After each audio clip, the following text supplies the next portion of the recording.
steps as we move forward through this study. Excuse me.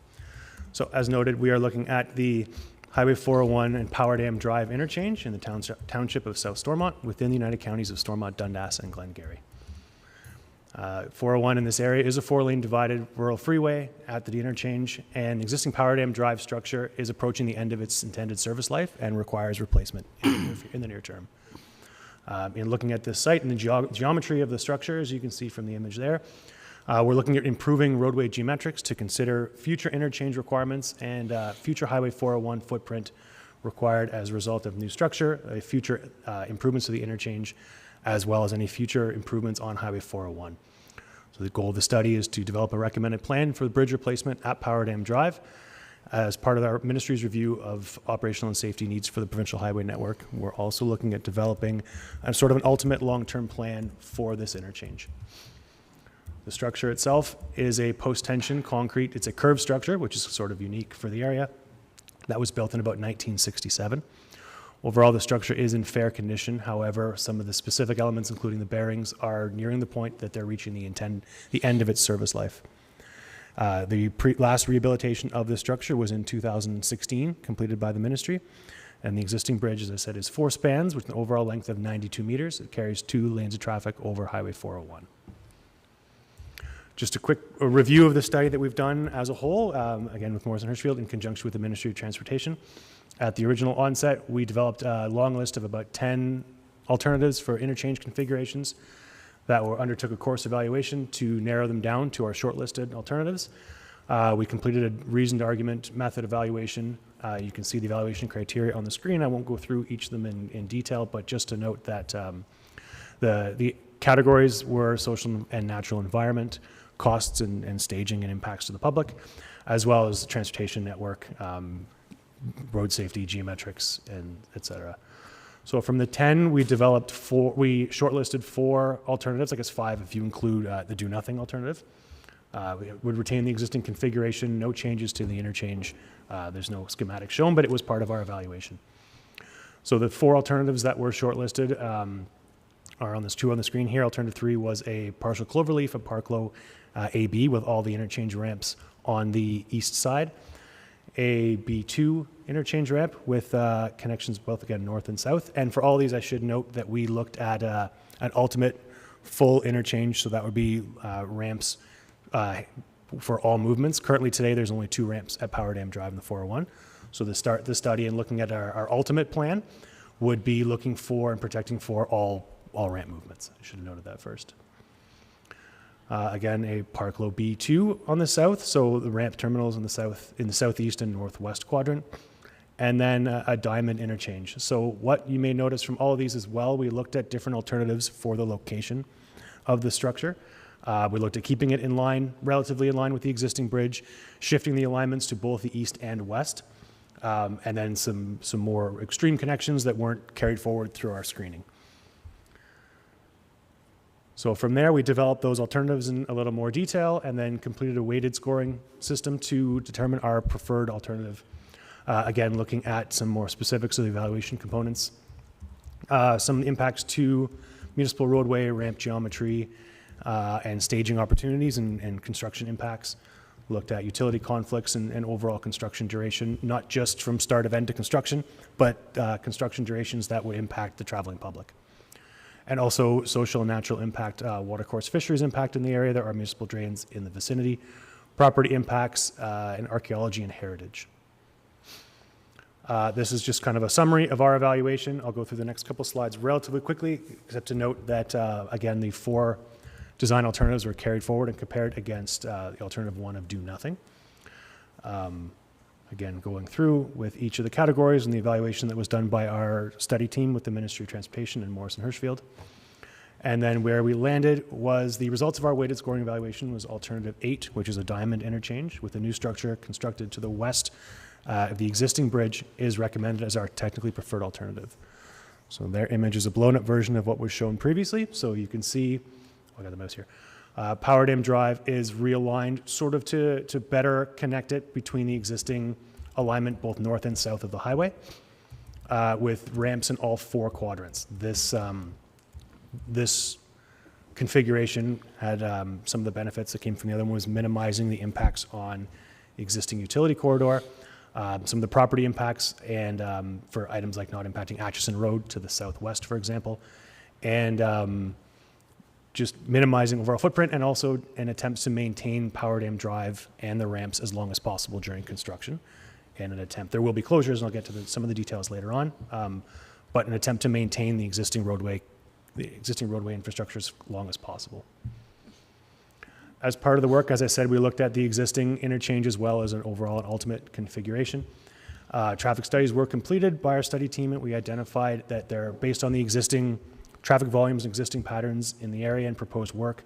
There is no current need for a full interchange with ramps in all directions based on 10 and 20-year horizons. As such, the preliminary, we're looking at likely a phased implementation of the new interchange.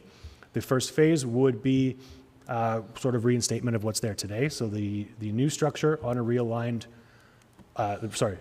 structure and the existing ramp. So there's the existing westbound off and eastbound on ramp that would be reinstated. And then the future ultimate build out, which I think I have on another slide later, as I said, would have the full ramps in the other quadrants. The new structure itself, as noted, will be a straight structure. The total span length is about 108 meters. It's a 2-span steel girder bridge with a center pier. The intent of this is also I will note the widths of the structure would be to accommodate cycling across the structure as required. And also the width and overall geometry of the structure would account for any future 6-lane configuration, any future widening of Highway 401 as well.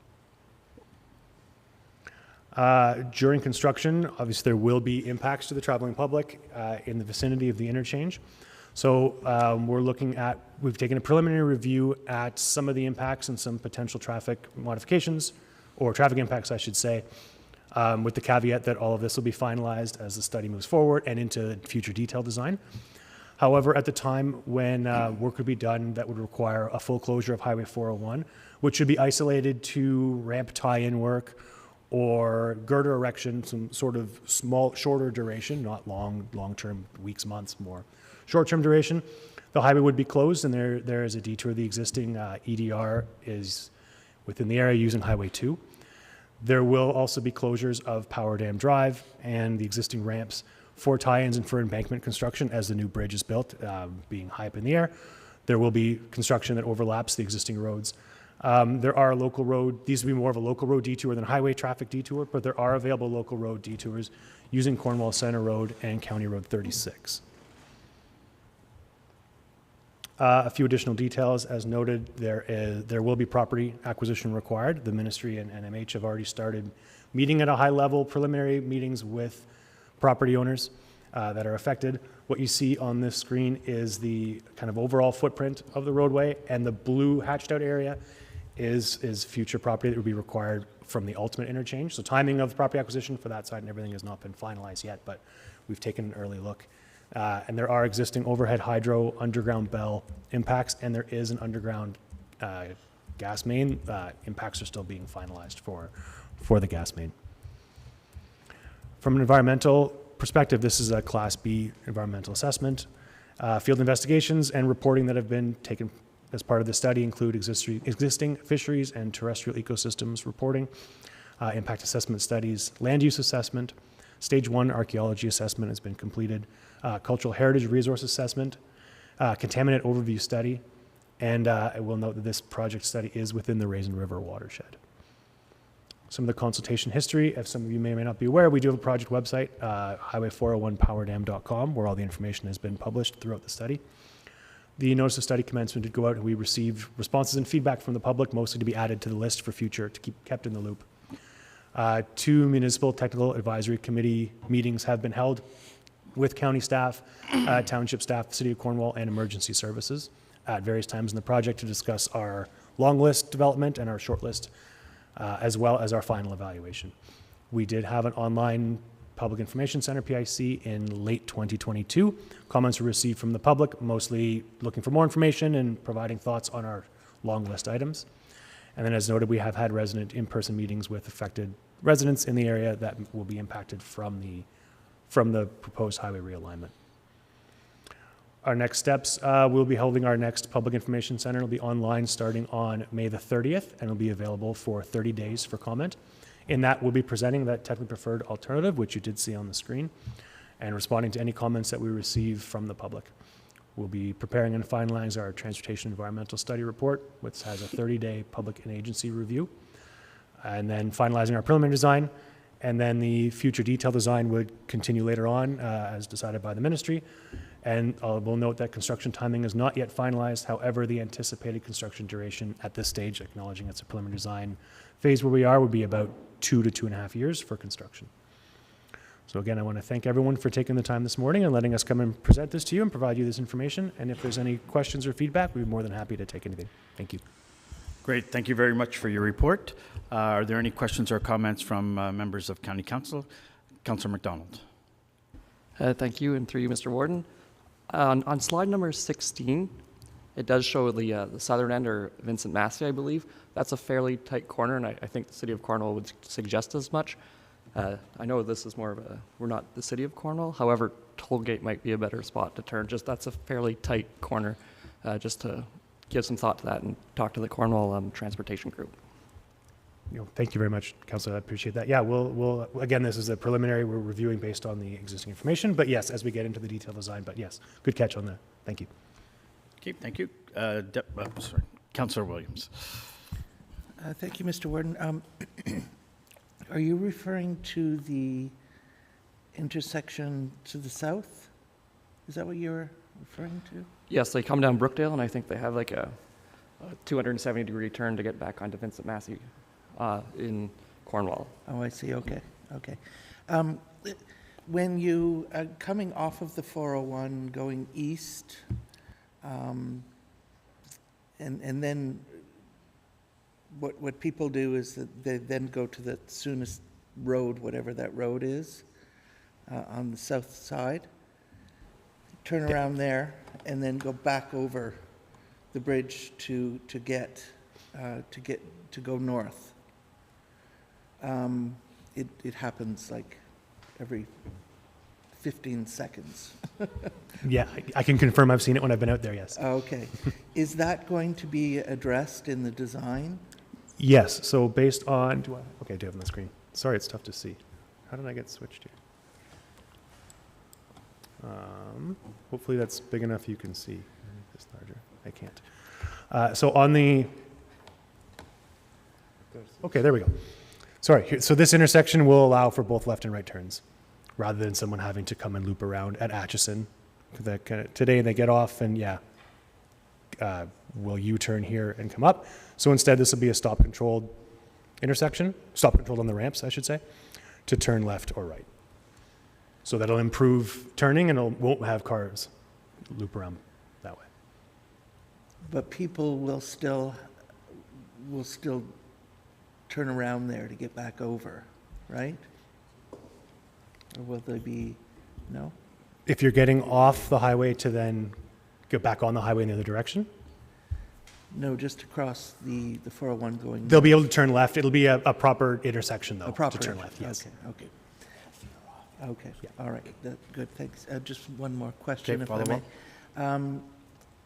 may. If you're going to be reinstalling the two entrances that exist, or ramps that exist, I just don't know why you're just not doing the, all four entrances, or all four ramps. Nope. Yeah, fair question, Councillor. There we go. So the analysis, as I said, has been completed based on traffic volumes in the existing use, as well as with Brookdale immediately adjacent to the east. So the decision has been made at this stage not to only reinstate the existing ramps. When the time comes, or as development grows or future, there will be the ability to install the ramps at the time. But currently, the plan at this stage is not to construct all four quadrants. Okay, thank you. Councillor McGillis, then Councillor Densham. Thank you. Thank you for your presentation this morning. I was going to ask the same question, the latter question you had, but my comments are I like this design a lot better. This is going to work a lot better than the existing overpass there that is there now. And also, when there's rerouting traffic, this will work a lot better too as well. When the trucks, big trucks can come off, rather than having wait to go all the way to Brookdale. So this system works. And I think that what you were talking about, Councillor Williams, was when they turn around at Atchison and go back the other way over the overpass and up through Power Dam. Yeah, this is a lot better. So we're looking forward to when the end of this project is done. Yes, thank you, But Councillor. 138 is going to be doing a lot of work with the traffic circle and repaving and all that. Are you aligning that maybe not the same time when this is done, because there'll be a lot of traffic that's rerouting because of the traffic bottleneck? Yeah, thank you, Councillor. Specific timing for construction of this one has not been finalized yet. However, I'm involved in the Highway 138 project as well for the ministry, and construction for that should be commencing this summer, and it'll be completed, likely be completed in advance of any work here. So again, subject to final approvals and environmental assessment and acquisition and everything for this project, but the intent, I believe, is that it would go into construction after the improvements on Highway 138. Okay, thank you. Councillor Densham. Thank you, Mr. Warden, and thank you for the presentation. You were suggesting at one point that this could be done in phases. So right now there are two, there's an on-ramp and an off-ramp on the left or on the west side. Sorry, so would, are we talking about first phase would be just doing the existing on-ramp and off-ramp, but changing the intersection so that they're more 90 degrees? And then on the east side, would that come at a later date? And the second part of the question on that is it only the east side that requires land acquisition? Thank you, Councillor. To answer your first question, yes, the intent would be to just do the work on the west side in the first phase, the new structure, and reinstate reinstate the existing ramps. Property acquisition, for your second question, would be required for all phases. Timing of acquisition for work to the west, I can't speak to right now. That's subject to future discussions with the ministry and with affected owners and timing. But property acquisition is required on both sides. It's much less to the west than the east. However, there is a requirement at both sides. And if, supplement, and on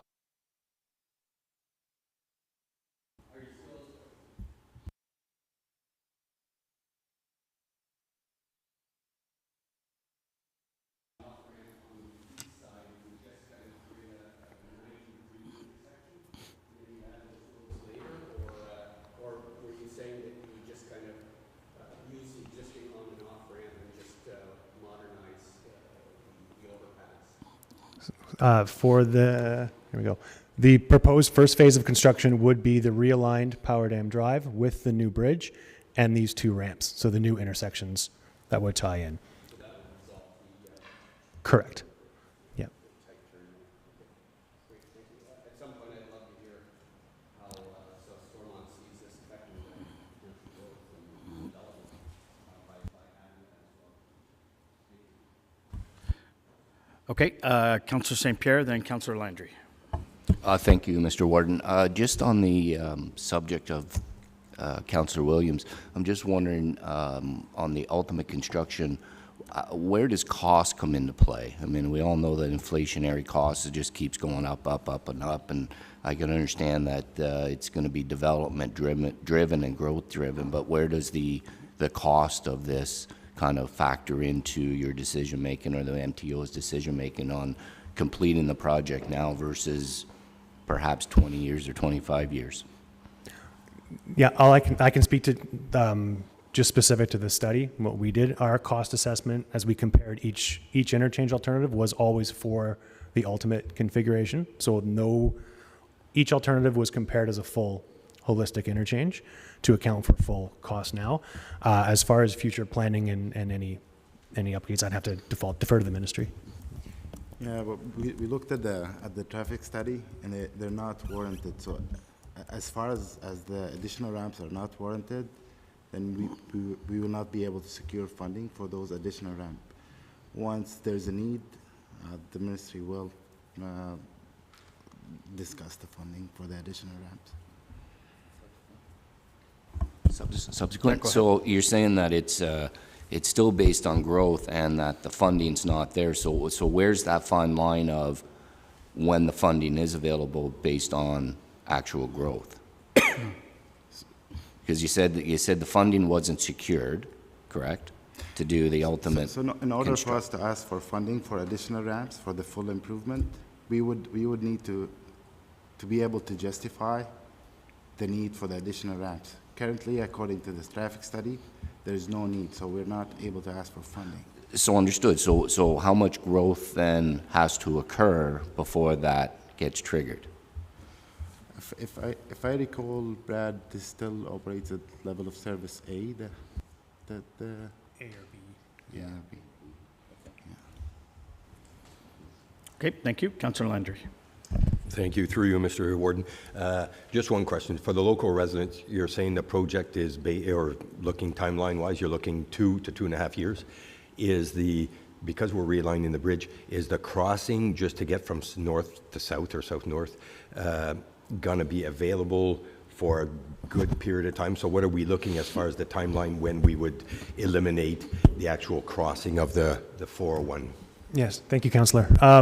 The intent would be to maintain the existing bridge and traffic as long as possible. However, with sorry, let's see how quickly I can find. That one gives a decent idea of the grading limits, kind of the dashed lines. So we will be impacting the existing roadway as we build our tie-ins and connect. The exact time and how long will be finalized in the detailed design phase. We would be looking at not short term of days or weeks, but not years of it closed. But there would be a fairly significant closure time of during the main construction season. But at times, the intent would be to maintain access through as long as feasible for the contractor. Thanks. Okay, thank you. Any further questions or comments? Seeing none, thank you very much for your report and update, and look forward to the construction in the future. Thank you. Thank you very much, everybody.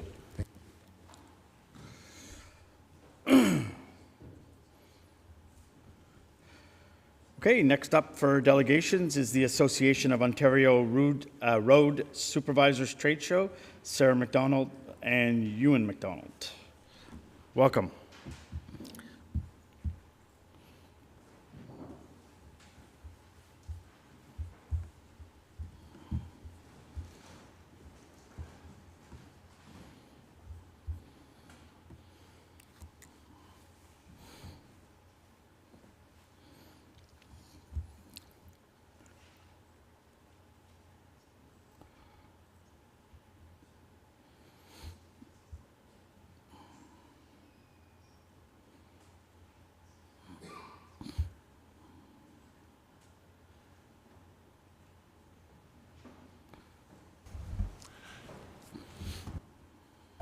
Good morning.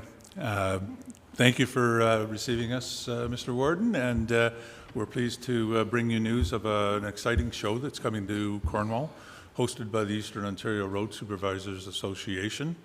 I will introduce myself. I'm Ewan McDonald. I am retired.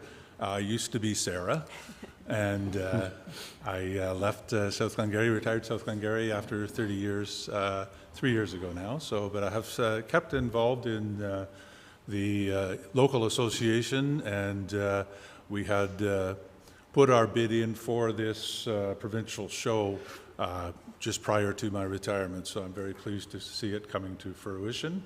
I'll let Sarah introduce herself now. Thank you, Ewan. My name's Sarah McDonald, and I'm the General Manager of Infrastructure Services with the Township of South Glengarry. Now, Ewan sold himself short. All members of council have our trade show booklet, and maybe later, if you flip through it, you can read a lovely write-up about Ewan and his achievements over the years. So thank you very much, Ewan, for continuing on and helping us. We also have with us Stephen Lalone from SDG. He's also rocking a purple shirt, and he is the vice president of our local association, and he's also a co-chair of the trade show.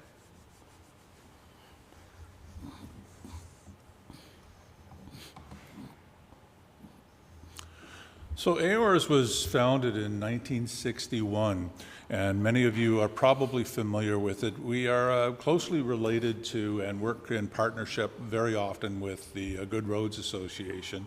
And I see AORS as grassroots organization where we advocate and provide essential services to the foremen, to the lead hands, to the operators within your public works departments, as well as the management level. Good Roads has the advocacy level to the province and certainly does a spectacular job with dealing with the political level as well as the upper management level. So we both have our areas of experience and areas of expertise. And AORS is dedicated and committed to providing high quality public services.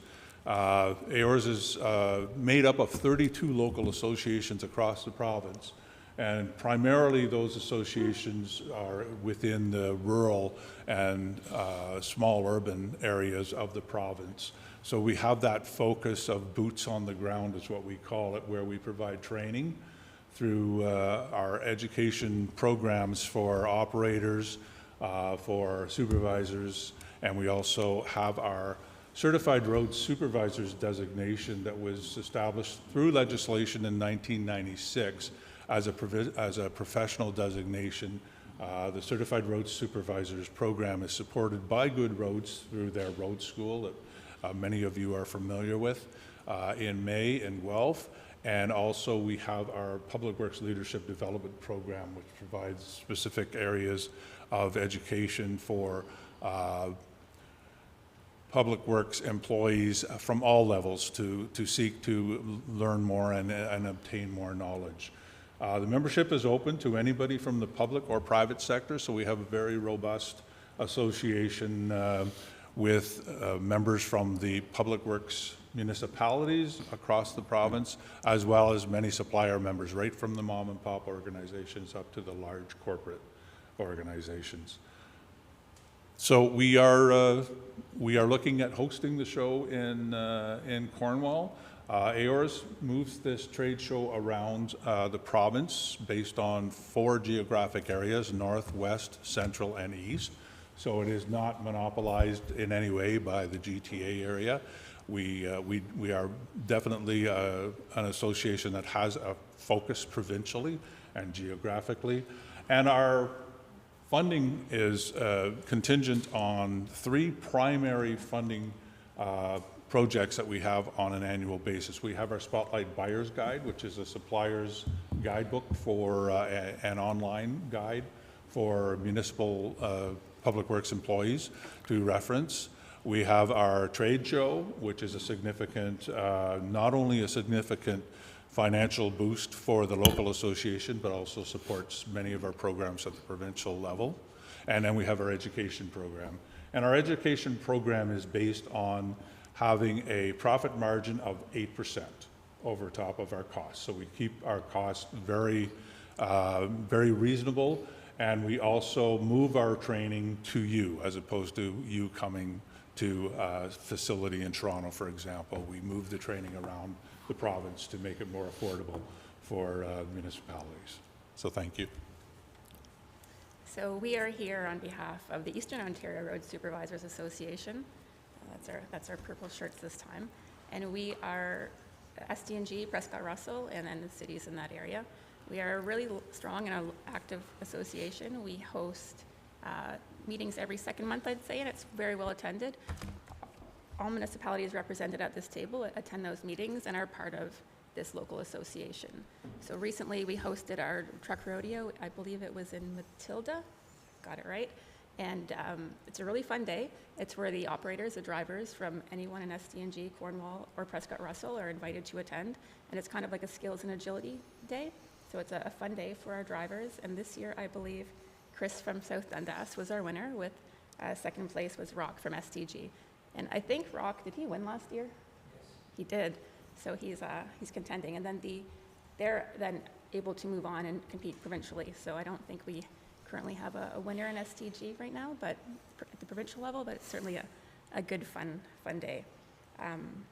We also host a golf tournament in August, and I believe our executive participates on the AORS board.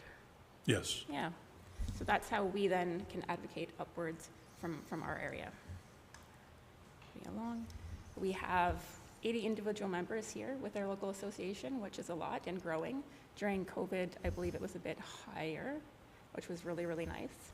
And when you look at all the logos on the screen, it's pretty impressive. So this is just the Eastern Ontario Local Association, but you'll see we have representation from Akwesasne, from Champlain. Like, it's just a really wonderful way for people in SDG, Prescott Russell, to come together a few times a year, chat locally in Eastern Ontario, and find out what we're all up to and how we're all growing and what new challenges we're facing, new technologies that we may be employing.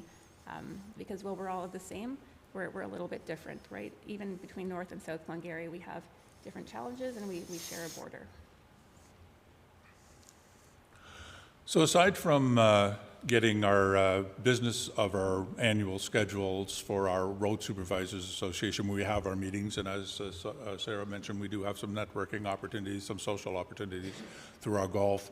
Our meetings are well attended, and we typically have at least 2 speakers at each meeting from the public works industry to provide us with a presentation on a product, a service, a technology. So we are very, very much a professional association that moves forward. And as such, we had some discussions back in the 2017, 2018 area where we talked about hosting the annual municipal trade show, which is the largest show of its kind in Ontario.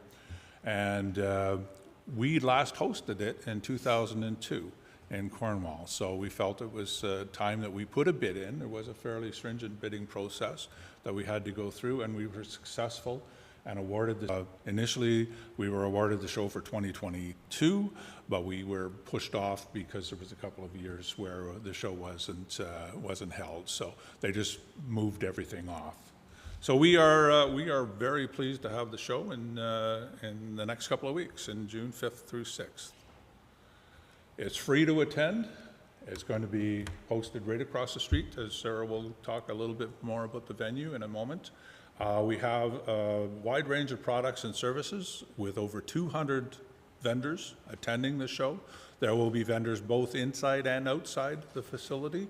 So we have some large equipment coming in. So if you're looking to kick some tires and talk to some of the suppliers that your public works folk works with, it's free to attend, and it's a very exciting show. We expect that we will have 2,000 delegates here in Cornwall. So the hotels and restaurants and the economic boost to the area will be significant. So we're pleased to have the show coming, and it's not without the lack of effort from a number of people. We're 3 people here in the Public Works, 4 with Trevor, and we've had buy-in from all of the municipalities right across Eastern Ontario and supporting the show and making sure that we are successful. And our booths are sold out. Excellent. So like Yohan said, it's being held just across the road at the Cornwall Civic Complex and in Lamoureux Park. Again, I would refer everyone to their trade show booklet, which has the layout, and it shows that we have booths on the arena floor. We also have the canteen open on the main floor, and outdoors we have heavy equipment, like Yohan said, but we also have a few food trucks. It'll all be fenced in, so it will be entirely contained. And one really positive, not for us as Public Works, but for the next generation, AORS is hosting sessions for schools. So a number of the local high schools are sending buses of kids to come and just learn about municipal public works and kind of get interest in that kind of career path for folks. So that's something that we don't talk about enough, but definitely as we struggle everywhere to find staff, just having this opportunity is a great show for the younger generation to come in and get excited and kind of see tangibly what it could be is a really great opportunity for our area. And I always pitch that because I have small children, and I recognize that like there are so many jobs out there, and it's really important for them to have things like this to look at it. So Yohan did talk a little bit about why we're doing it. We were postponed because of COVID. We have, again, the people who got the bid and the people who came in after, and we are working together across SDG and with our friends up in Prescott Russell to make this a huge success. And we are very thankful that you provided us this opportunity to come and talk about our association and our local chapter and about our trade show. We hope that all members of council will attend, and we hope to see a good turnout from our member municipalities. So thank you very much. Okay, great. Thank you very much for your presentation. Questions? Councillor Broad. Yeah, thank you, and thank you for your presentation through you, Warden. I think the AORS is a great association, a lot of collaboration training. I know recently at the Good Roads Conference, there was a lot of interaction with leading up to hosting this event, and I know our road superintendents and our groups there get a lot of information.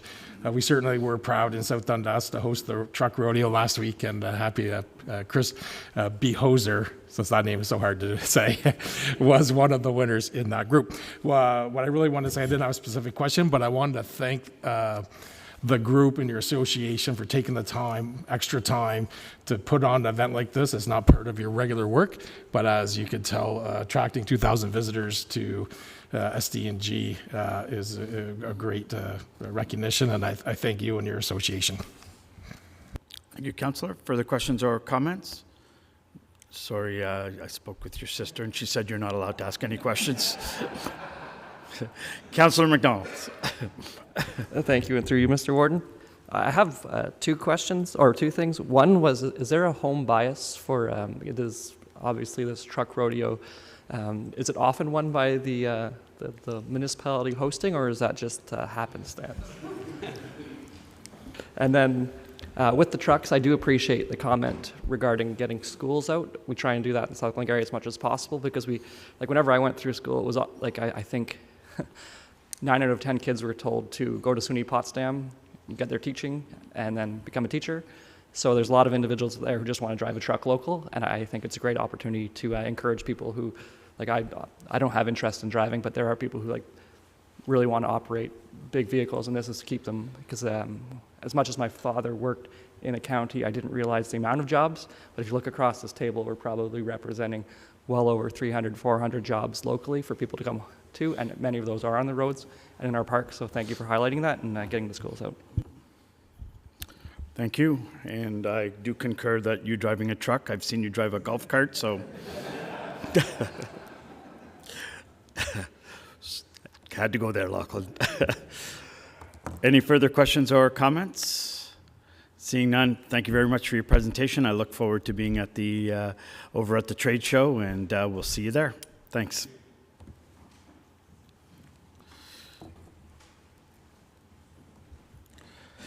Next, I would like to SDG Rural Education Committee update.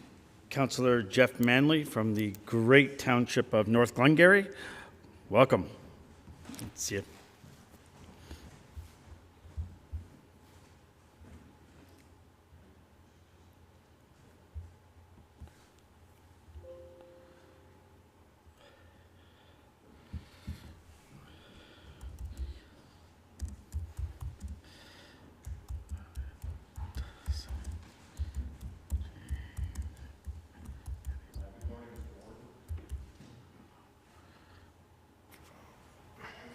There you go. Yeah, you got Am it. I on there? Okay. Yep. Good morning, Mr. Warden and members of council. My name is Jeff Manley. I'm the chair of the Rural Education Committee, your Rural Education Committee. We have 6 members on our committee, mainly councillors, but we also have a community member from North Stormont.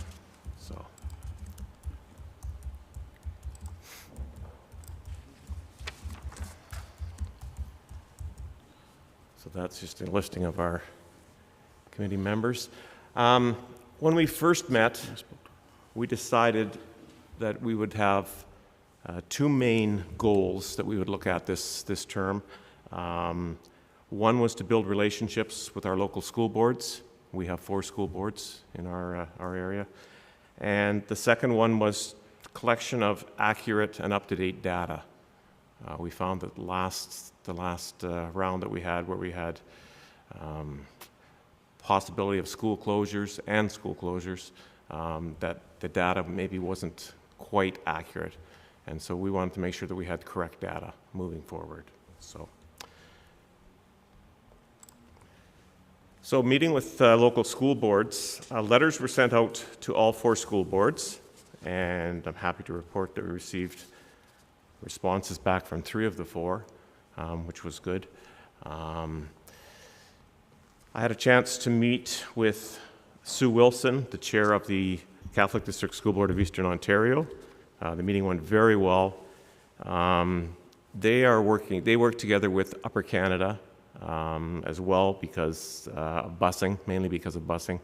But they're looking at, some things that they're looking at are the changing the bell times in Upper Canada and Catholic District, moving the high school to a later start, and I'm not sure that she was in favor of that, but they're looking at it anyway. They're looking at that possibility. We talked about teacher shortages, and they're looking at presenting something to the Ontario Catholic School Trustees Association this month regarding changing the current 2-year program for teacher certification back to a 1-year. Used to be 1 year and went to 2, and so they're looking to try to change that. And the chair also felt that trustees would appreciate invites to municipal type events. So, especially if it has to do with school-aged children. So if you have events in your municipalities, you can maybe reach out to the school board and invite the chair. That would be a nice thing too. So that was my first meeting. My second meeting was with Jean Lemay, the French Catholic School Board of Eastern Ontario. This organization has decided that they're putting daycares in all their facilities. And I thought that was kind of interesting that he said that they actually had a model where they had an enrollment of 24 students in a school go to 200 students. And it was because of daycare. They felt it was because of the daycare that they had in their school. So it might be something to consider or whatever to be looking at. He said that the school board, or the board supplies the space, the municipality supplies the workers, or it's a private company. So it becomes workers for your municipality, and so it's something to be thinking about. They have several examples as well of libraries in the schools, public libraries in their schools. So anyway, that was a very enlightening meeting with Jean Lemay. With the Upper Canada, we didn't get quite the response that we were hoping for. The chair of the Upper Canada Board, Jamie Schooler, did not want to meet with myself unless we had all 4 board chairs in attendance. And so I went back to him with an email and, said it's just informal. We just want to, chat or whatever. And then I reached out to John Danaher, who is a trustee with the Upper Canada School Board. He's the Dundas trustee. And he said that they were extremely disappointed in the report that was produced by SDG, the Rural Education Report that was produced by SDG. He felt it did not do anything to make boards and municipalities work closer together. And I said, well, the past is the past, and let's move on. So anyway, he said he would reach out to the chair, and they had a meeting that week, and he did reach out to the chair. And as a result, I received a phone call from the chair of the Upper Canada Board. It was a good call. We did agree that we would keep in phone contact. He still did not want to meet me in person. But we went from there, and he said, we'll keep in touch by the phone. And so that's positive. I felt that was positive too. So we had a good delegation at Roma with Education Minister Lecce. Warden McDonald was there, along with some of our committee members. The delegation went really well. It was a good delegation, and we're trying to put in for a delegation for AMO as well coming up. The data collection with Upper Canada went better than my sort of work with the chair. So we started collecting data, and from Upper Canada mainly right now, but looking at all the school boards. The Upper Canada District School Board Administration was very receptive and helped with navigating and available data on their website. And contact has been made with the Catholic District School Board. So next steps.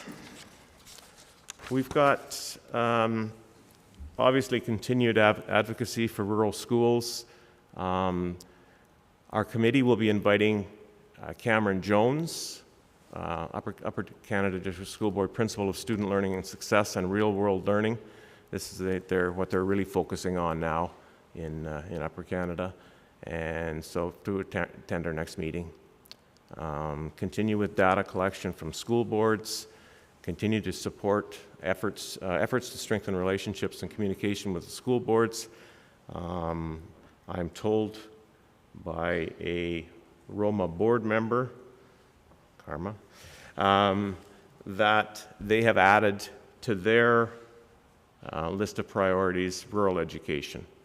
And so our board will, or our organization will be sort of working with them as well moving forward. And we've got June 3rd, a couple of weeks, the CPP, which I believe is Community Partnership and Planning. So we're registered for that, so we'll be attending that as well. And that's sort of where we're at and what we've done in the last few months.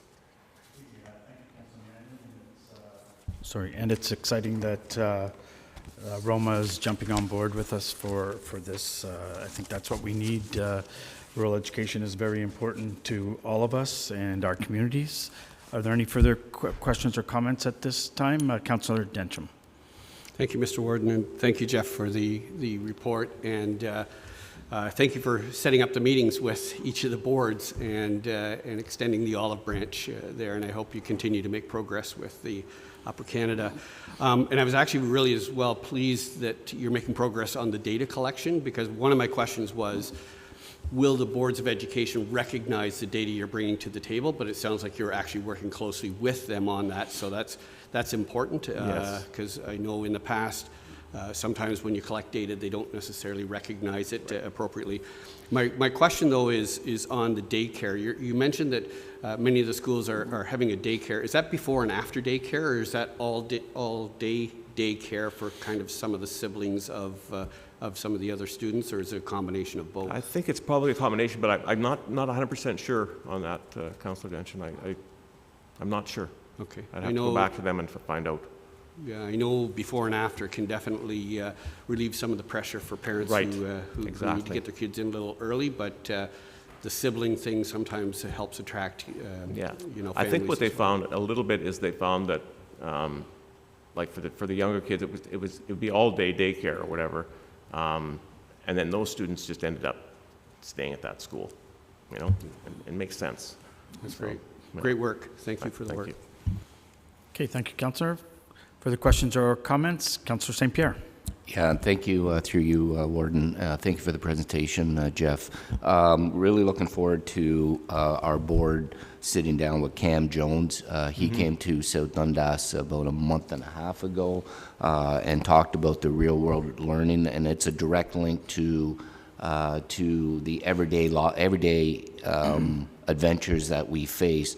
They have programs in timber frame, and they have programs in grow-ops of vegetables and gardens, and then they pass that on to not grow-ups so that you're thinking of, Councillor. But then they pass that on to the food banks and whatnot. So they assist organizations like J.W. McIntosh. So it really highlights that direct link to real life, real world experiences and what they're going to face. So I'm really looking forward to that type of presentation. I was a little bit surprised, though, just a little bit, and we'll always put a positive spin on it, because you're correct to reach out to the Upper Canada School Board and to continue that informal discussion, I think is important. But I was a little bit surprised to hear that they thought we didn't collaborate enough with them in the first round, and not to go past history, but I know that South Dundas, we thought we did a pretty good job of collaborating, and we worked with the local schools. We worked with Ross Video as a perfect example, and at the end of the day, Ross Video supplied some technology to the high school to help with the school board, with that school. So I was a little bit surprised to hear that they don't think there was enough collaboration. So hopefully we can just improve that and continue improving that with inviting them. I think as we move forward, I think it will get better. Yeah, for sure. I just wonder if you just expand, though, a little bit on the data collection and exactly what we're looking for in terms of data collecting, because I think there's a, Well, because we really haven't talked, we keep saying data No, I collecting, know. but, so I wonder if you could just expand Well, on that for the group. I think maybe Maureen, if Maureen is sort of looking after the data collection portion of it, so maybe Maureen could better respond to that. Through you, Mr. Chair. We have, I think through our discussions with Upper Canada District School Board in particular, they helped us understand where we could find a lot of the data available on their website, and they have some really, really good information. But enrollment is one area that we were wanting to take a look at, as well as growth projections, utilization of space, so the space that the schools have, you know, and potentially I think part of what the committee would like to do is better understand how that space or the common space within schools perhaps could be better utilized by the residents within that community, and whether or not there's a role that the municipalities can play in conjunction with working with the school boards. So we know the assets are there. Let's try and find ways to take down any obstacles that prevent us from being able to make that space more available to the communities. So those are a few areas. We've really only dove into it with Upper Canada District School Board, but we will be able to pull together some data. So we're not actually going to have to do a lot of data research ourselves. I think we're going to have access to good data. And it sounds to me like over the last number of years, there's been significant strides made to providing great data, and the data I think is relatively up to date. Yeah, and I would agree with that. The data now that the school boards actually have is far superior to what we had in 2017, 2018, that kind of thing. So. Subsequent question? Yeah, just more of a comment. Thank you, Mr. Warden. I think what's important is it's not only the data, but the ministry recognizing that the utilization of schools needs to be an important role, and it's just not about student numbers, right? It's actually about utilization of the buildings, and we kind of talked about that. And there are some barriers of being able to utilize the school for community groups, so we gotta tear that barrier down as well, and create an avenue where it's just easy that if somebody needs some space, the space is available, and that the ministry recognizes that the schools are being utilized in various ways, not just for student learning. Yeah. Well, and the other thing too would be the use of coterminous boards sharing space too would be important too, or whatever in it. So yeah, it's all part of the plan. So. Okay, great. Further questions or comments at this time? Seeing none, thank you, Councillor Manley, for attending today, and to you and the board, keep up the good work. Thank you.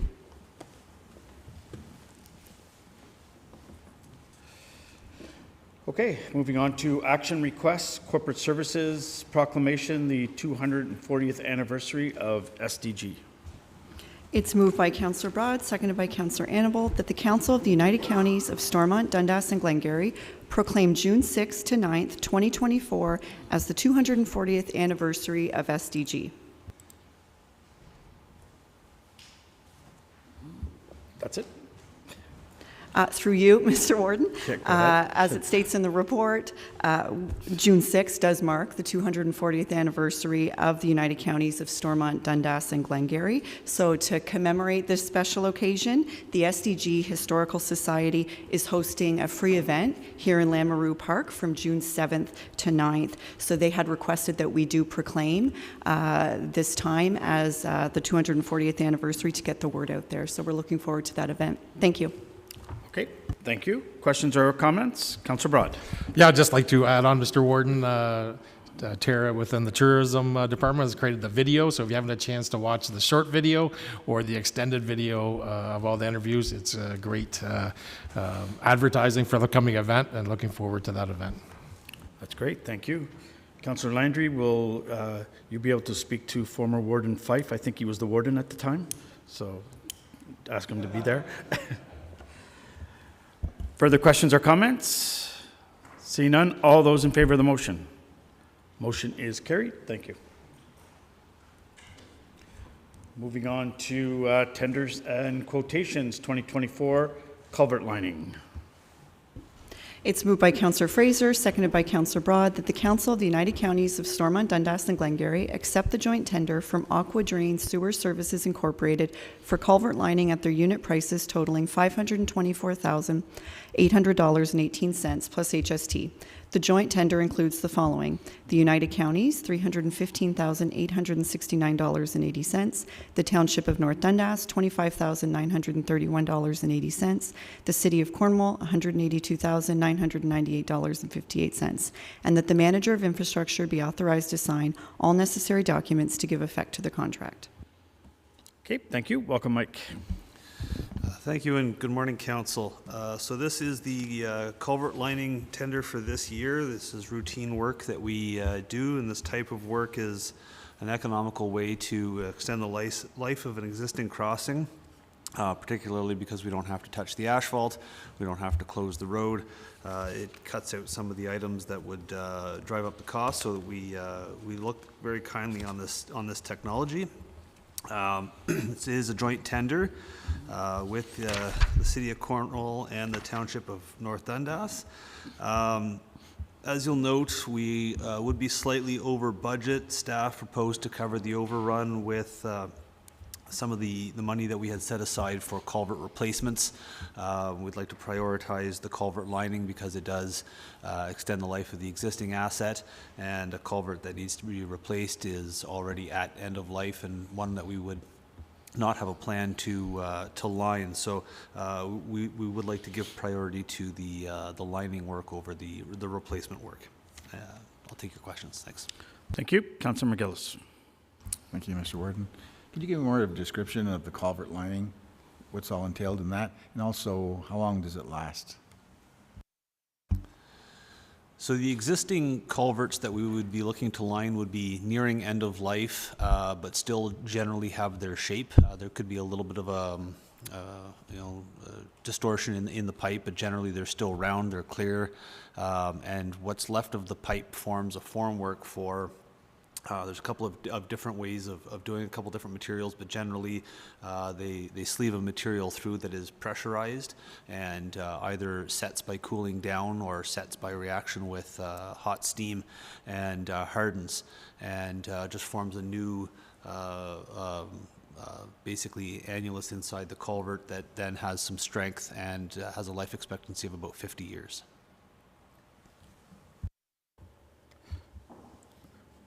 Subsequent. Thank you, yes. Is it a fiberglass? One of the materials is a reinforced fiber. I don't know if it's glass, and the other one is PVC. The fiber one is the one that would be steam activated, and the PVC one is heat activated, and then it's it as it cools, it's like a warm plastic is very flexible. We accept both in our tender. I'm not particularly sure which one the contractor is proposing to use here, but we have used the two technologies interchangeably in the past. Thank you. Councillor Densham. Thank you, Mr. Warden. And definitely support the direction that you're going. It's more a question for my education. So when we're putting in linings, that implies that the diameter is shrinking a little bit from what it was originally designed because we're putting something inside. How much are we generally shrinking the diameter of the culvert that's already there and existing? And kind of a supplemental to that is, if it's significant, when we're putting in a new culvert, do we tend to oversize those culverts in anticipation of doing a lining at some point in the future maintenance of those culverts? So I'll speak first to the shrinking of the diameter. When we look at the capacity of a pipe, diameter is a factor, the size of the opening. The roughness of the material that goes in is also a factor in slowing water down as it's passing through. Corrugated pipes are very rough as opposed to, say, smooth plastic or smooth concrete. Smoother concrete. When we put these liners in, we do see that reduction in diameter, but it is very minimal, especially the larger the pipe gets. The thickness of the material doesn't grow exponentially. And what we see is that the smoothness becomes more smooth. So the capacity of the pipe generally doesn't change, and we are realistically raising the invert of the pipe slightly. So if you had a culvert that was, say, already kind of perched up and the ditch was deeper on both sides for whatever reason, the water has to kind of get to that level before it can get up and cross the pipe. We would be making a very minor difference overall to that. It's those swells when we get a lot of rain in the water and the water really raises up in the ditch. There, we don't expect to see any difference whatsoever. Second question, do we oversize pipes? Yes, to a small degree. If we were recommending a pipe based on hydraulics, we always go one pipe size larger, understanding that, the pipe would be designed for at least that flow, if not just a little bit more. And when we do line, again, we don't expect any difference in flow. Generally speaking, the most important factor with those pipes is that we are embedding them low enough that future ditch cleanings don't affect or don't cause that pipe to be perched.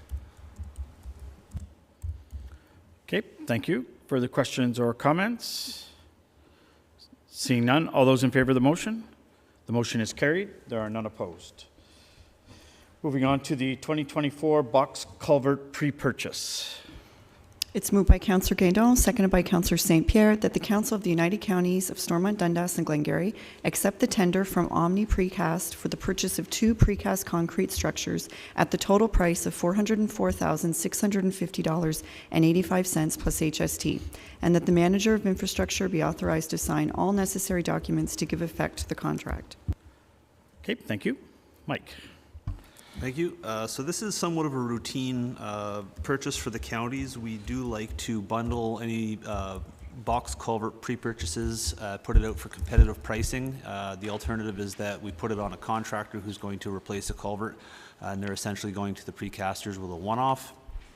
So we see very good pricing when we do this. We also take that pre-purchase, the responsibility for it, into our own hands, and we ensure that the box culvert is ready by the in-water work window, so that once the contractor is lined up for the actual replacement, they know that they just have to pick up the phone and call the precaster and schedule the delivery, and so that there's no delay on their end in then going out, acquiring the culvert, having to wait for it to be fabricated. So this is a direction that we take, and we have had very good results with it. There are 2 box culverts in this pre-purchase. One is the Wirt municipal drain replacement on County Road 15 just south of Avonmore, and the other is the pre-purchase of the box for the Crooks McLeod culvert on County Road 24, which we may or may not get to replace this year, but certainly next year if we don't. As noted on page 2 of the report, we already closed the Wirt Municipal Drain Replacement tender last week. So I do have the pricing for that. I am recommending award of the box culvert pre-purchase based on what I know we will be coming in under budget on everything. Okay, thank you. Questions or comments? All those in favor of the motion? Motion is carried. None opposed. Thanks, Mike. Items under the consent agenda. It's moved by Councillor Broad, seconded by Councillor Fraser, that all items listed under the consent agenda section of the agenda be received for information purposes. Any questions on the consent agenda? Seeing none, all those in favor of the motion? Motion is carried. None opposed. Moving on to boards and committees. Joint Liaison Committee. I'll ask the chair, Councillor Fraser, to give an update. Thank you, Mr. Warden. There was a meeting on May 9th here, and we had reports from Rebecca Russell, Chief Lister, and Melissa Morgan from Human Services Update, Chief Lister from the Paramedic Services. The provincial offenses, Ms. Russell informed us that there's been an increase in tickets issued by the OPP, which is somewhat a positive in the revenues received, but there's also been a decrease in tickets issued from the Cornwall Police Service. And the MTO and other agencies have continued in the same fashion that they have before COVID was an issue. So that's a static line, essentially. The paramedic services, one of the highlights of Chief Lister's presentation was the April 10th rollout of the medical priority dispatch system. And we met on May 9th, and it rolled out on April 10th, so it was a limited sample size to speak to the effectiveness of the new dispatch system. But that small sample did show us that there are efficiencies and economies to be had, and we're seen with the new system. And the efficiencies would be that ambulances and paramedics aren't rushing unnecessarily to calls. They're going quicker to the calls that need to be responded to quicker, and the ones that have a little bit of less urgency, they're able to make that as well. One of the challenges that Chief Lister brought up was the challenge of ambulance availability. We're unique in Ontario that there's stringent guidelines on how ambulances are to be manufactured, and they're so stringent. The regulations are so stringent that no one else wants to get into the game of producing ambulance bodies. So it makes it tougher for the rebuilding of, and makes it longer for the receiving of newer bodies, ambulance bodies to go onto cab chassis. So the struggle continues financially and in respect to providing current ambulances for the fleet. And then Ms. Morgan spoke about,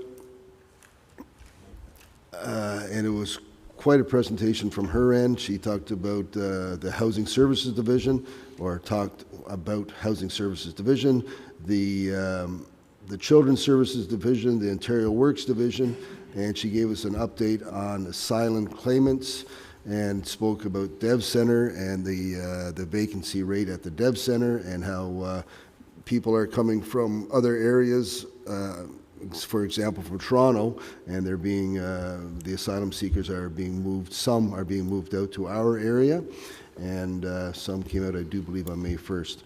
And she also talked about the IRCC and their bi-weekly meetings with, her bi-weekly meetings with the IRCC to get updates on the asylum claimants and the Immigration Review Board and the processes they're going through. Mr. Warden, I think that's it for me. There may be others that want to speak to some items. Nope. Go ahead, Councillor McGillis. Thank you, Mr. Warden. I can just give you a little bit of an update in terms of the wait list that for families and single couples and seniors. The families, there's 140. Singles, 232 people, and the seniors is 120. And they said they had retained a consulting company to investigate 10 parcels of land that will determine the suitability for development. So if any municipalities have properties that they think it's a suitable site for that type of development, keep in mind and maybe pass it forward. But yeah, it was pretty busy there. She talked for quite a while in terms of the changes and the things that are happening. Thank you. Okay, thank you.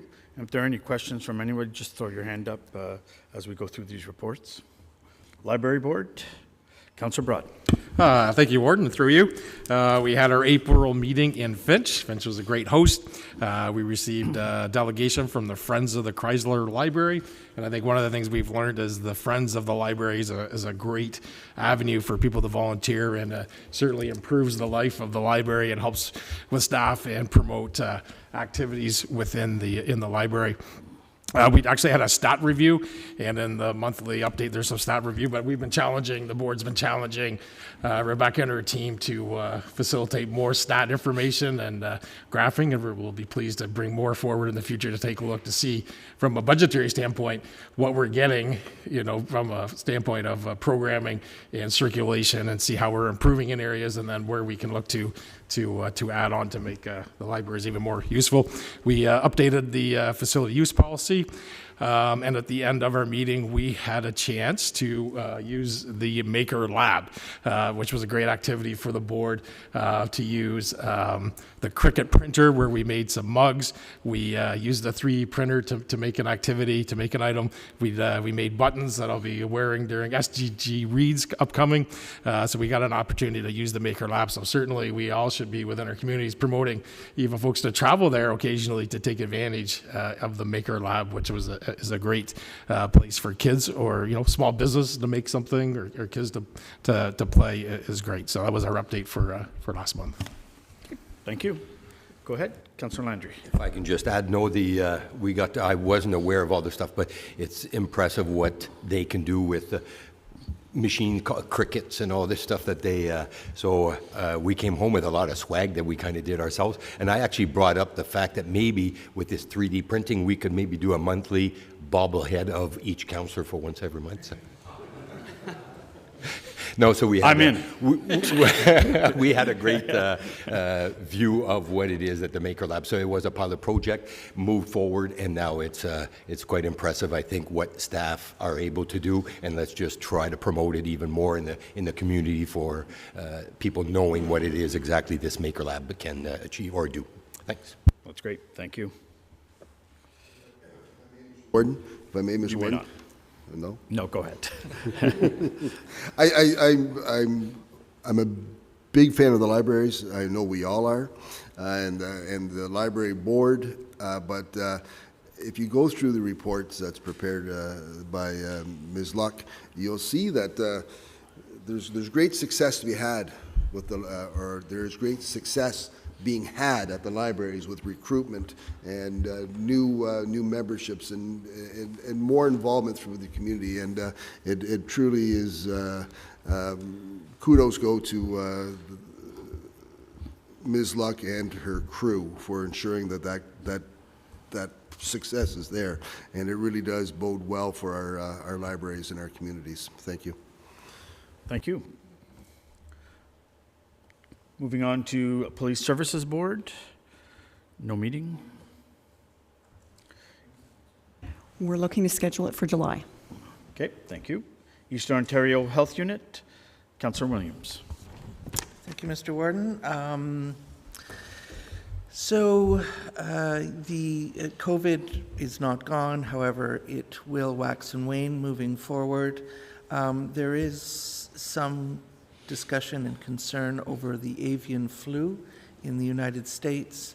Cattle are getting the virus, which is unusual.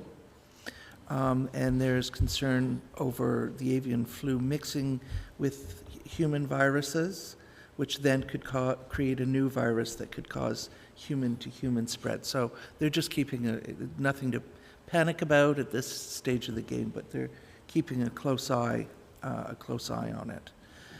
We had a presentation on food insecurity that was done by Eastern Ontario Health Unit staff.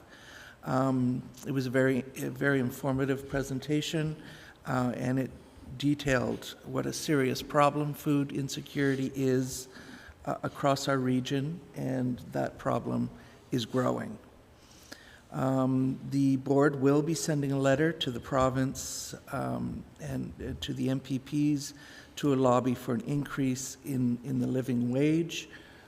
It turns out that, programs that provide for food banks and this kind of thing they're important because they're stopgap measures, but that is not the solution. The problem is people just simply don't have enough money to put food on the table. And it looks like there's going to be a health hub to be established in Alexandria in an existing health unit building. And that's all I have. Thank you, Mr. Warden. Okay, thank you. Okay, Glenstore Dunn Lodge, Councillor Broad. Yeah, thank you, Warden. No in-person meeting, but as the lodge continues to have ministry inspections and/or outbreaks, Councillor Lang and myself are on Zoom calls getting updates from administration, and I'll give a full update next meeting. Okay, thank you. St. Lawrence River Institute, Councillor Gano. Thank you, Mr. Warden. The first meeting for the River Institute will be next Wednesday, the 29th. That'll also be their annual general meeting. If anyone would like to attend, it's 11 a.m. at the OPG Center. Additionally, just a reminder that the 30th anniversary gala is taking place on June 20th. Tickets can be purchased on the River Institute website, and that will be taking place at the Ramada Inn. Okay, thank you.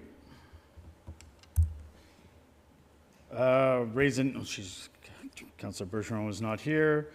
Nothing on municipal advisory claim. Eastern Ontario Agri-Food Network, Councillor Williams. Thank you, Mr. Warden. The Agri-Food Network, Louis is focusing on trying to build membership in the organization by offering more benefits of being a member. For example, they're working on creating online training modules that should be attractive to producers who are just getting into the business and don't have all of the know-how on how to do things. So he's working on that, and he's also planning on a pilot project which will offer product distribution, because distribution is a huge issue with small producers who just simply don't have there's no distribution system in place for small producers, and so they're challenged by putting stuff in the back of their vehicle to try to get it out to the farmers markets or wherever it's going. And excuse me, so that's one of the pilot projects that the organization is working on right now. Thank you. Okay, thank you. Rural Education Committee, Councillor St. Pierre. We got an update today, so thank you. What did I miss? No meeting? Okay, thank you. See, I knew that, so I just went by. Social Development Council, Councillor Williams. Okay, I have notes here. There was a Cornwall and area job fair that was held on April the 24th that was hugely successful with somewhere around 1,700 job seekers attended that. So it was considered to be very successful. The Cornwall and SDG Employer Seminar on Recruitment and Retention will be taking place on Tuesday, May the 28th. There is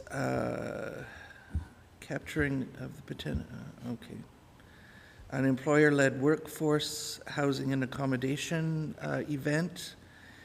Growing and harvesting local talent, and this event is presented by the City of Cornwall and Economic Development, also delivered by the Social Development Council. The SDC is conducting a service accessibility survey, and the first ever youth engagement fair took place Wednesday, April the 10th, which was considered to be a huge success. Also, there's going to be an Aging Well Senior Health and Safety Fair, and that happens every year, and that will be June the 19th. Thank you. Okay, thank you. Councillor Lang is not here, SDG Forest Working Group. Okay, we'll move on to key information reports. County Road 22 Maintenance Plan. Mike and Derek.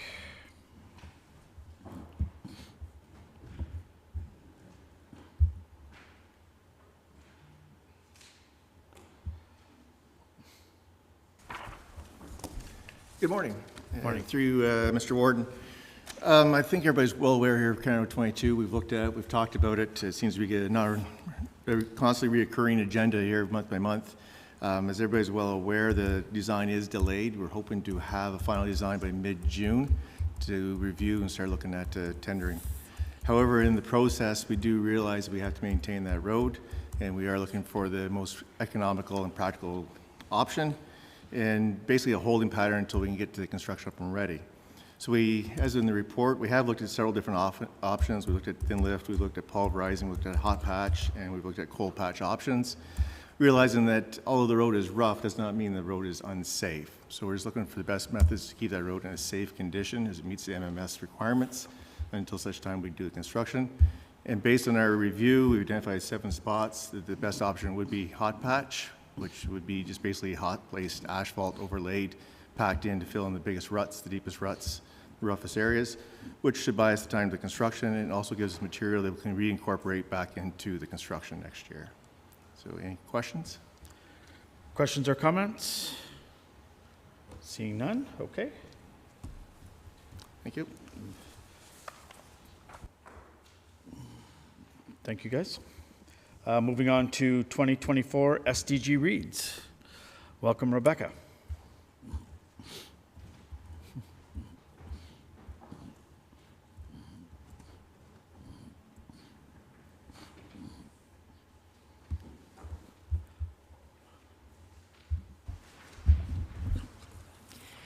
Good morning. I would like to thank Council for providing me this opportunity to speak on behalf of Library Services.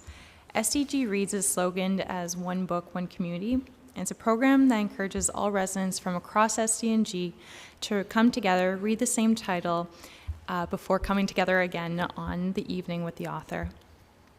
SDG Reads selects Canadian authors to highlight the diverse talent of our country while building a sense of community through the shared experience of reading.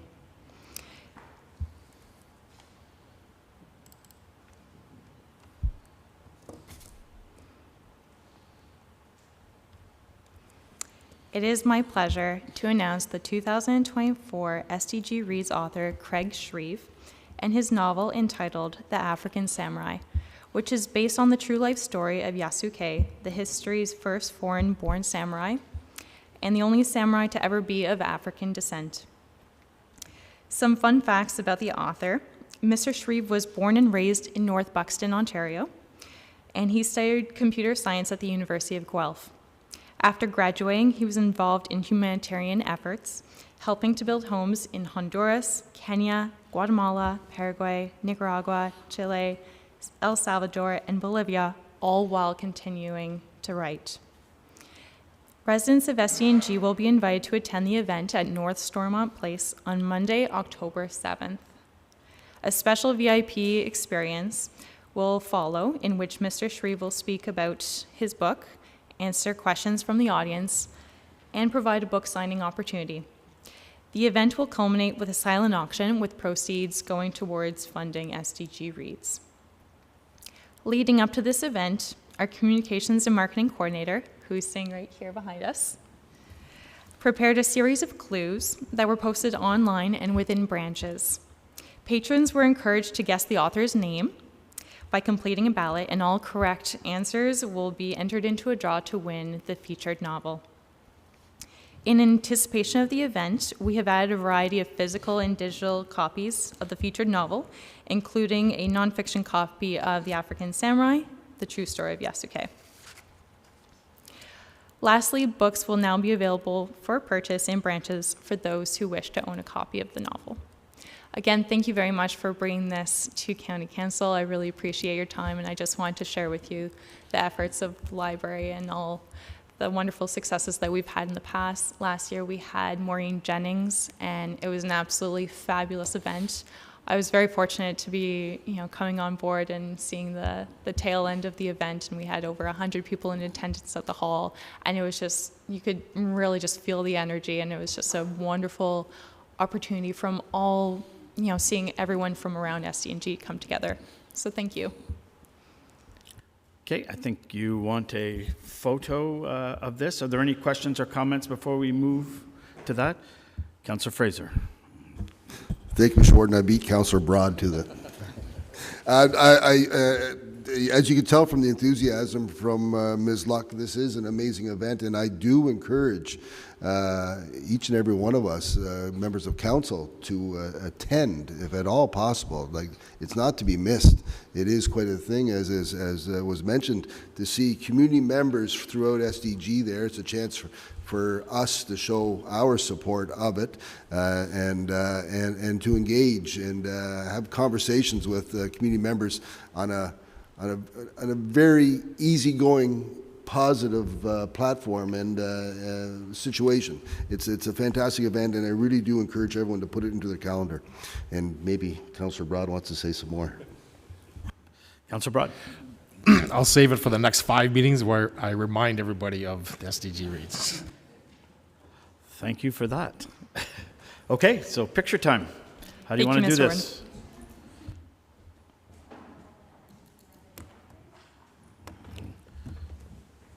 I think everybody's in the picture.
Are you guys stealing books?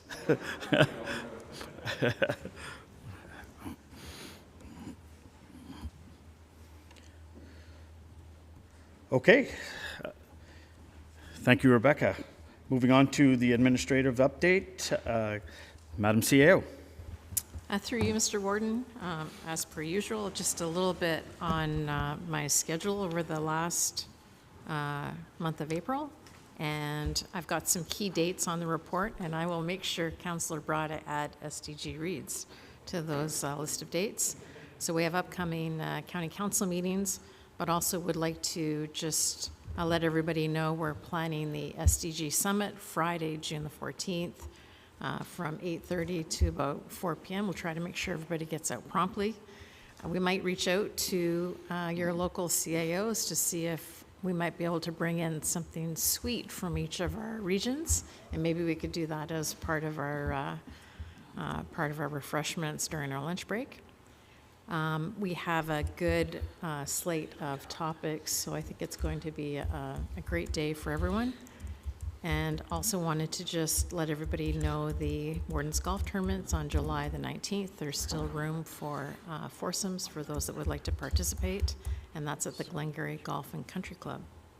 And I've got a little bit in for a few ongoing recruitments, but that would be about it, Warden McDonald. Okay, questions or comments? Yeah, just one, because I didn't see it on today's agenda, obviously, because it just happened on Friday. CEO Adams, would we expect maybe a one-pager on the housing summit that we had on Friday that we're all participants in? Would that be something we would look forward to? Maybe a short report or Certainly, I'd be a happy couple to, points on our day. I'd be happy to put that together.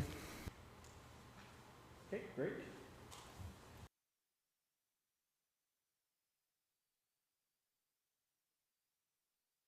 Yes, I have a notice of motion I'd like to bring forward to members of council. Through the last budget deliberations, we spent a lot of time speaking about the United Way, the Last Resort program, as well as the Social Development Council budget items we approved. I'd like to ask staff to bring forward a report on the forming of a committee to create a report for us, for council, about the funding and the municipal and our position on funding these social programs. And I'd like to see this presented to us before the next budget deliberations.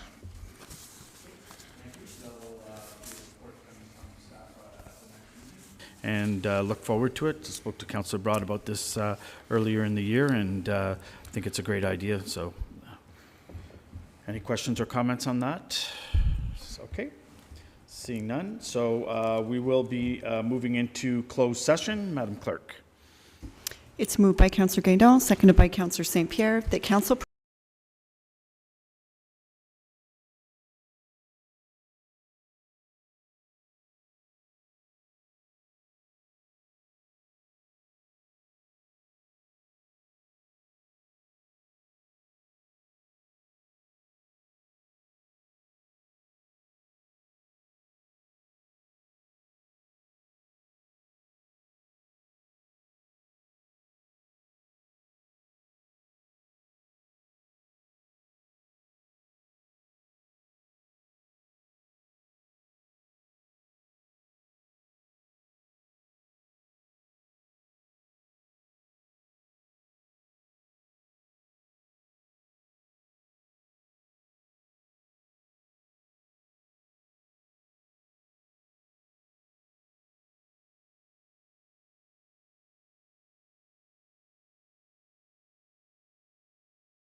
Madam Clerk. It's moved by Councillor Broad, seconded by Councillor Fraser, that council rise and reconvene in open session. All those in favor? Motion is carried. I believe we have a motion. Yes, through you, Mr. Warden, it will require a mover and seconder, and it reads that the Council of the United Counties of Stormont, Dundas, and Glengarry declare Part 3, 6, 7 on Register Plan 52R1 426 as surplus to the needs of the county, and that Article 4A of SDG Policy 1-14, Sale and Disposition of Land, Surplus Land, states if a local municipality is interested in the parcel, it shall be sold to them for a nominal value. The township will not be permitted to sell, transfer, convey, lease, or dispose of the land without consent from the United Counties of SDG for a period of 5 years after the transfer of land.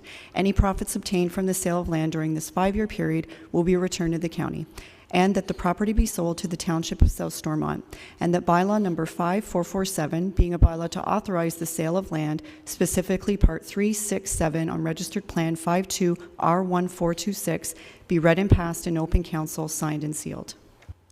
Thank you. Councillor McGillis, you'll move it. Seconder, Councillor Broad. Any discussion on the motion? Councillor Landry? Just for clarification, so in regards to a possible where we would keep a little site triangle to the county, has that been put in forth as far as who takes responsibility for getting that done? Is so that The county will be retaining a small little portion that's adjacent to the roundabout in Long Sault. Okay. Further questions or comments? Seeing none, all those in favor of the motion? The motion is carried. None opposed. Ratification bylaw. It's moved by Councillor St. Pierre, seconded by Councillor Broad, that bylaw number 5448, being a bylaw to adopt, confirm, and ratify matters dealt with by resolution, be read and passed in open council, signed and sealed. All those in favor? Motion is carried. None opposed. And moving to adjournment. It's moved by Councillor Broad, seconded by Councillor McGillis, that council adjourn to the call of the chair. All those in favor? Motion is carried. Thank you, everyone, for being here today. Thanks. Great discussions today. So look forward to seeing you guys. I'm sure we have a whole bunch of events in the next month, so I'm sure we'll be seeing each other quite often. So have a great rest of your week.